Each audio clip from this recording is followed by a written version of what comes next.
Well, today, as is our tradition, Democracy Now! Expands the debate. Debate moderator Lester Holt will ask Hillary Clinton and Donald Trump questions.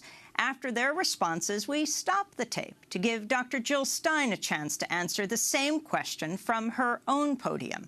We invited Libertarian candidate Gary Johnson to join us as well, but he couldn't make it. NBC News host Lester Holt, take it away. We're calling this opening segment Achieving Prosperity, and central to that is jobs. There are two economic realities in America today. There's been a record 6 straight years of job growth, and new census numbers show incomes have increased at a record rate after years of stagnation. However, income inequality remains significant, and nearly half of Americans are living paycheck to paycheck.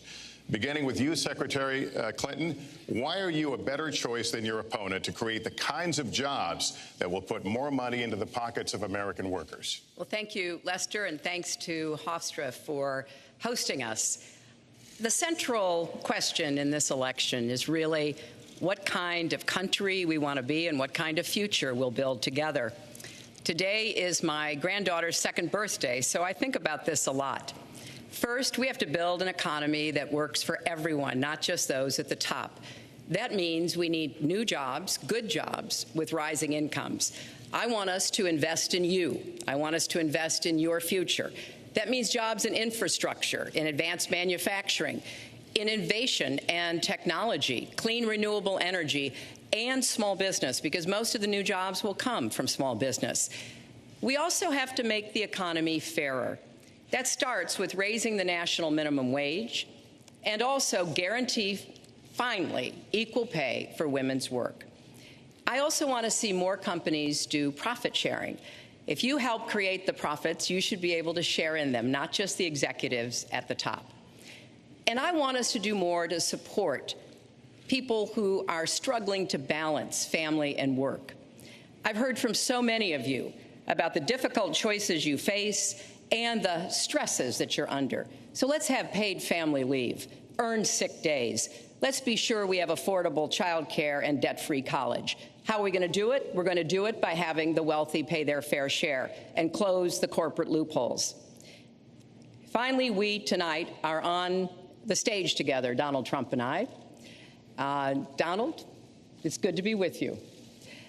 We're going to have a debate where we are talking about the important issues facing our country. You have to judge us. Who can shoulder the immense, awesome responsibilities of the presidency? Who can put into action the plans that will make your life better? I hope that I will be able to earn your vote on November 8th. Secretary Clinton, thank you. Mr. Trump, the same question to you. It's about putting more money into the pockets of American workers. You have up to 2 minutes. Thank you, Lester. Our jobs are fleeing the country. They're going to Mexico. They're going to many other countries. You look at what China is doing to our country in terms of making our product. They're devaluing their currency, and there's nobody in our government to fight them. And we have a very good fight, and we have a winning fight, because they're using our country as a piggy bank to rebuild China, and many other countries are doing the same thing. So we're losing our good jobs, so many of them. When you look at what's happening in Mexico, a friend of mine who builds plants said it's the 8th wonder of the world. They're building some of the biggest plants anywhere in the world, some of the most sophisticated, some of the best plants. With the United States, as he said, not so much. So Ford is leaving. You see that, their small car division leaving. Thousands of jobs, leaving Michigan, leaving Ohio. They're all leaving, and we can't allow it to happen anymore. As far as child care is concerned and so many other things, I think Hillary and I agree on that. We probably disagree a little bit as to numbers and amounts and what we're going to do, but perhaps we'll be talking about that later. But we have to stop our jobs from being stolen from us. We have to stop our companies from leaving the United States, and with it, firing all of their people. All you have to do is take a look at Carrier Air Conditioning in Indianapolis. They fired 1,400 people. They're going to Mexico. So many, hundreds and hundreds of companies are doing this. We cannot let it happen. Under my plan, I'll be reducing taxes tremendously from 35% to 15% for companies, small and big businesses. That's going to be a job creator like we haven't seen since Ronald Reagan. It's going to be a beautiful thing to watch. Companies will come, they will build, they will expand, new companies will start. And I look very, very much forward to doing it. We have to renegotiate our trade deals, and we have to stop these countries from stealing our companies and our jobs. Dr. Jill Stein. So I'll start just by thanking Democracy Now! For holding a real debate, which the American people are clamoring for. Over 75% of Americans are saying they want an open debate. The two candidates of the establishment parties are the most disliked and untrusted in our history. So we owe the American people a full debate. On this question of prosperity, I think Donald Trump knows what he's talking about the offshoring of jobs, because, in fact, Donald Trump has offshored all of his jobs, aside from his real estate. All of the products that he manufactures and markets, in fact, are produced offshore. And he, in fact, has been an advocate of closing factories, moving them offshore or down south, and then moving them back, in this case, to Michigan, so that workers' wages could be suppressed. So, indeed, he does exemplify the very problem that he is talking about. The prosperity issue has really reached crisis proportions, because prosperity has gone to the top, not to American workers who are struggling. Half of Americans are basically in poverty or near poverty and struggling to survive. So we need truly transformative solutions. This won't be solved around the margins.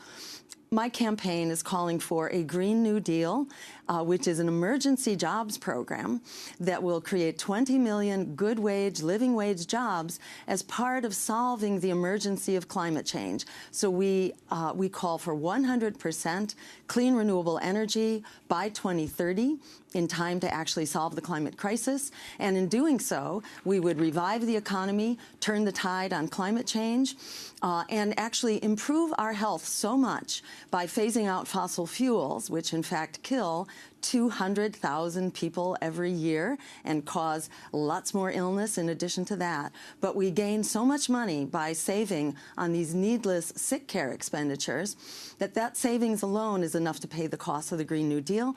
And in addition, 100% renewable energy makes wars for oil obsolete. And we call for cutting the military budget from this bloated, dangerous budget, in fact, which is bankrupting us, and putting our dollars into true security here at home. Hillary Clinton.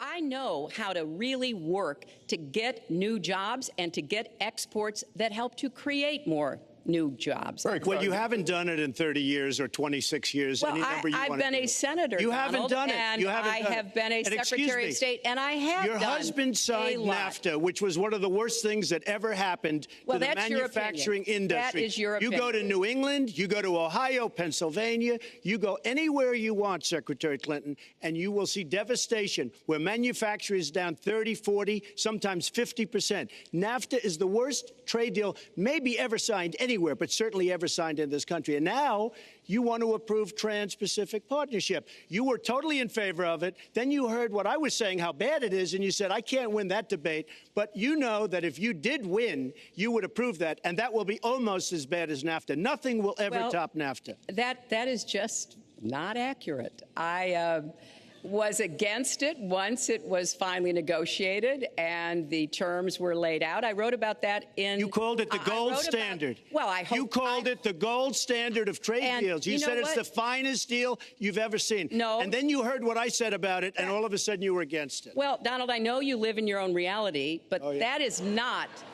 the facts. The facts are, I did say I hoped it would be a good deal, but when it was negotiated, which I was not responsible for, I concluded it wasn't. I wrote about that. So is it President Obama's fault? Is it President Obama's fault? Even announced. Look, there Secretary, is it President Obama's fault? There are because he's pushing it. There are different views about what's good for our country, our economy, and our leadership in the world.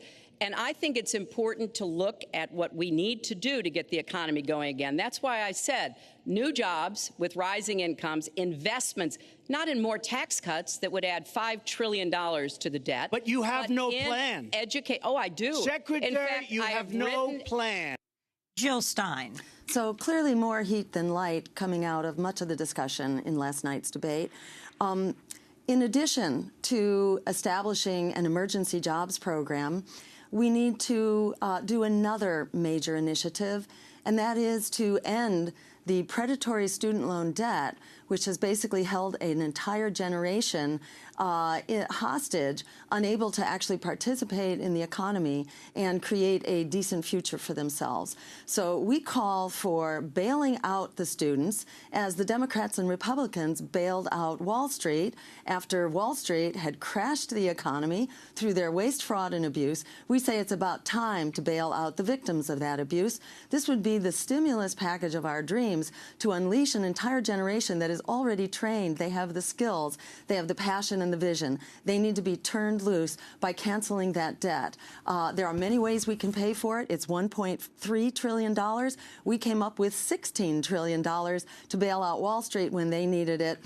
We can pay for ending student debt by creating a small tax on Wall Street, for example, or by increasing the income tax on the highest bracket of earners up to, say, 60 or 65%.